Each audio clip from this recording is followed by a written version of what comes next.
In this video, we're looking at how to restrict the domain when we are graphing on our graphics calculator. So I'm going to start with an easy function to look at, y equals x squared. So I've typed that into my y equals to start with. Now to set my domain, I'm going to use the divided by sign. Then I'm going to use the bracket and I'm going to type in what I want. So I want to look for when x is between 4 and 8. But to enter that into my calculator, what I've done is I've got my divided by sign, I've got my bracket, I'm writing x and then greater than, so I'm going to show you how to type this in. So x squared, I use my divided by, and then I hit my bracket, and then I go back and use my x. Then I'm going to do second math, and that gives me my options for my equals, not equals, greater than, less than, etc. So I want when x is greater than 4. So x is greater than 4. And then I also want to tell it and when x is less than 8. So I'll do my x, and then I'll go back into my second math one, and I'll go less than 8. Now I could change that, obviously.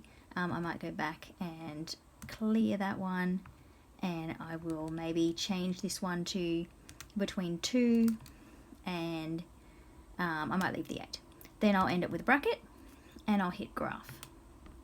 Now I can see I've got the start of that there. I might just go into my window and change that so I can see a little bit more. Usually I have my negative 10, 10 there. I want to see if it goes up a little bit higher there because it was kind of coming off the edge. So I can still see it coming up the top there. So I might change my Y again, just make that a little bit higher and see if I can get the top of that yet. No, still don't. So I'll go back in here. I might make it 50 this time. And nope, still not seeing the top. I'll try 80. And now I'm seeing that it stopped there. So I know that I can see all of that graph in that window that I'm looking at. So that's where I have restricted the domain and only seeing a section of that graph. If I didn't have that restriction in there, so just to go back and clear that, for my x squared, it would look like our full function there. So we restricted it to a section of that graph, and that is how we can do that.